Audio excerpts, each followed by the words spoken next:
Hey there, this is Sinus bringing you Hanabi variant today, day 9.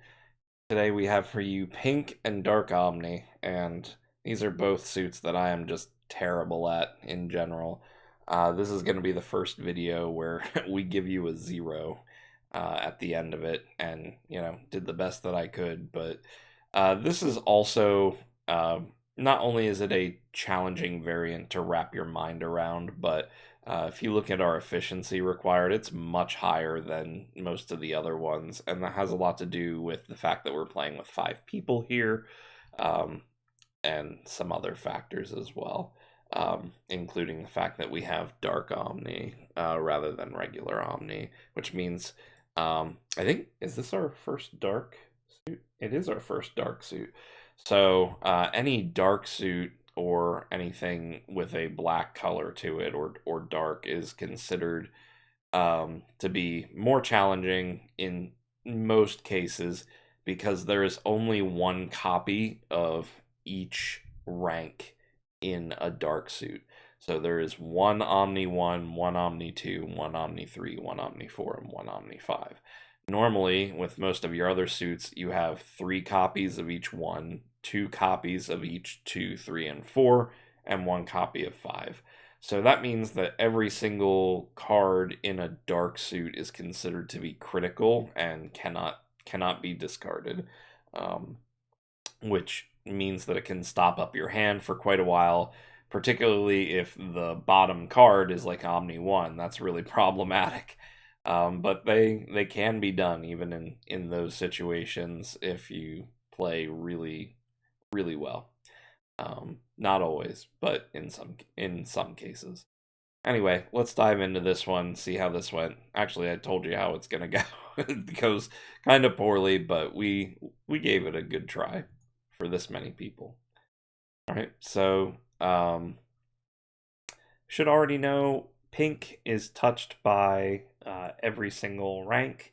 Omni is, I believe, new at this point for the Variant Today series. Omni cards are touched by all colors and all ranks. Everything touches Omni cards, which can make it a little bit difficult to differentiate which one is which. So we have to be very careful in communicating the ranks of Omni cards in addition to Pink cards. It's even more important for Omni cards. Anyway. So we get a bluff here. Sorry, this I forget what the name of this type of move is, but essentially this is a lie on uh I1 or sorry, um this is a lie, and since it causes Sinus to play, this is a pink or Omni card and it should be a 2 or 3. And this is given as 4. Why is this given as 4? Ah, I see. So this is a positional, right? So this is given as, hey, play slot 4. This is a very similar type of clue, except this one gives position information. I guess technically the first one gave position information. This is a 5 color ejection, so it is the second untouched card. This causes yellow 3 to play. This is a finesse, red 1, red 2. Then we get a 5 save, and then a green, and so this is a finesse on green 1, green 2, green. Um, and the weird thing about this is that you can't really give this clue as earlier on. I don't think, because it's gonna interfere with this card a little bit. So they take the safer route and get not only a play clue on this green 3, but also clear this up as green 5, or this gets green 5 because we got some other information on these as well earlier. It's known not to be Omni or Pink. This is continuing the red. And this is play Pink 1. We're not too worried about blue 4. Got another copy. This is continuing red.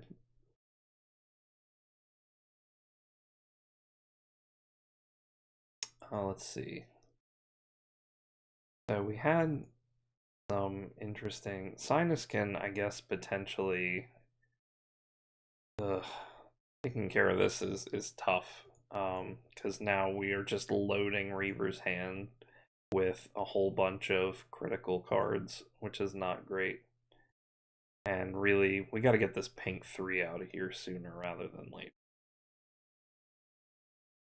Continuing red. Okay, this is saved with 3s. And I think there was some talk of potentially getting this with blue instead. Especially in this particular situation, because giving this as blue, this is 100% blue 3 because blue 4 is visible here. Get that. Red 3 plays.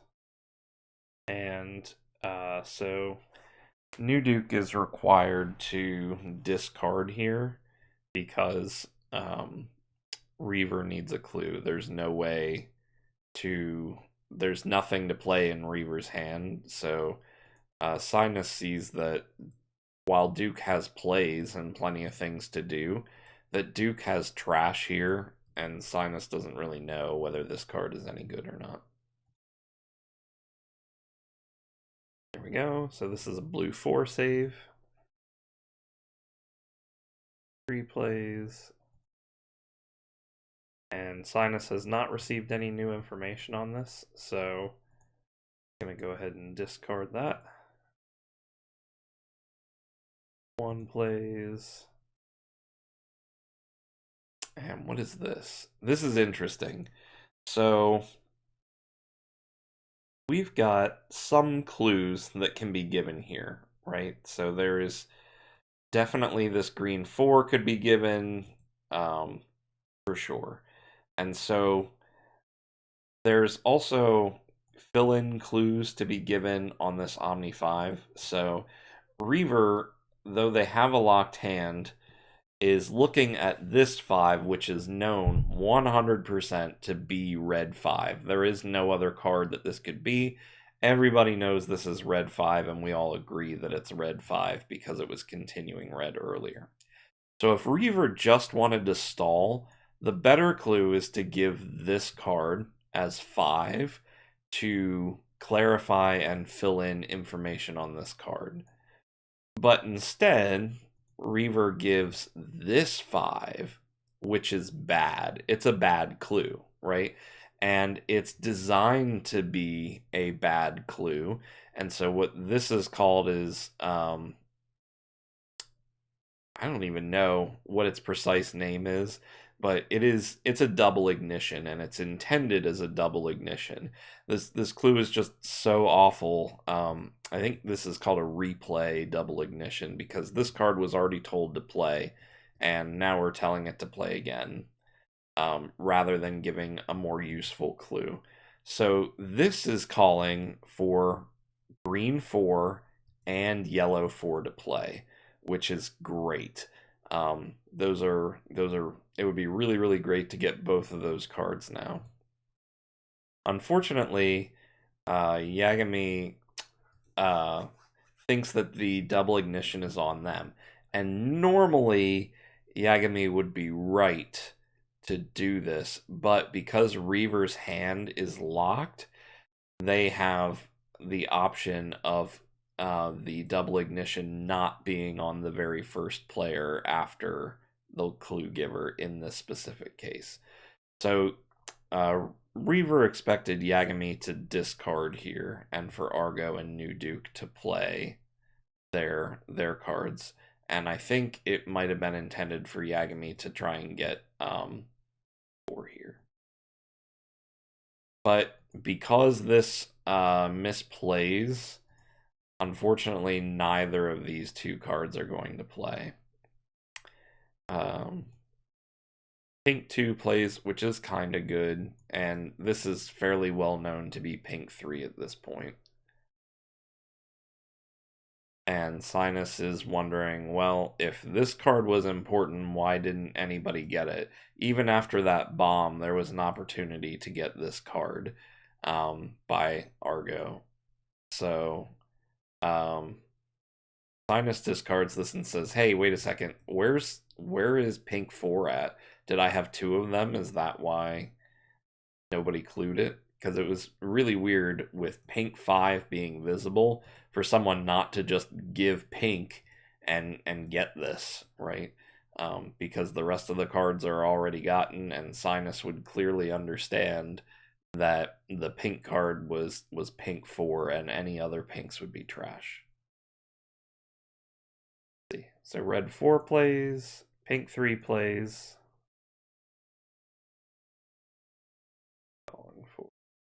Oh, this is a bluff.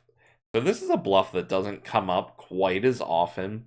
And it's a really good bluff because we have two different blue ones, and this one is kind of okay, right? You could give this as blue maybe, or one. But it would be better to get an additional card when you do so. So this is called a critical bluff or a critical card bluff. So whenever this is given as green, and it will look like it will misplay as green 4 here or Omni 1 or something else, Argo has to respond by playing their finesse slot. And because blue does not match green, this is just a useful card that will need to be picked up later. So Sinus actually bombs the wrong slot here. So this, whenever we discarded this Pink 4 earlier and it wasn't gotten, Sinus says, oh, is this I4 or is this I4? And nobody's touching pink cards in Sinus's hand, which means this card is about to discard. Now, from elimination, if everybody's letting this card discard without cluing it, then Sinus should technically know that it's this card that is I4. So I actually play the wrong slot here. Sinus intends to bomb this card instead. And so that's a mistake on my part. But either way, these are intended to play as I4, and that's not so good. Okay. New Duke is finally going to get rid of yellow 4 and do kind of the same thing and say, whoa, yellow 4, that was playable. Why didn't we get that? So Duke is pretty suspicious that this is yellow 4. Now Reaver does the exact same thing again and calls for a double ignition, right? And this time, Yagami has the 5 to play, but Argo does not respond to the double ignition. And so the double ignition was intended to get blue 2 and I4 here, which would have been, again, just great. But because we don't get it, here we are. And Sinus has one clue left, and we're at pace 0. And we haven't talked too much about pace yet in the variant of the day, but pace basically tells you that you can discard this number of times and still win the game. And so at pace 0, every single turn from now until the end of the game, someone either has to play a card or give a clue in order to get the maximum possible score. And so we're actually already hosed here, as it is. But so Sinus is going to say, hey, Argo, man, you got to play blue 2 here. And Duke is attempting to play into I5 because that's like the only real choice here. But Reaver discards, and now we can this -1 means that our maximum score is going to be a 29 now. And because nobody responded to the double ignition, Yagami plays again into a double ignition that wasn't intended for them, unfortunately. And so we bombed out. we were starting to get close, but you know, still with no Omni 1. This was a pretty cursed deck. So let's see how much further this actually went. Blue to Argo. But yeah, Argo's hand getting all stopped up was just really not so good. Can I please? No, it doesn't look like it's gonna let me hypo the rest of the cards for that. Anyway, that's it for this video, and we'll see you in the next one.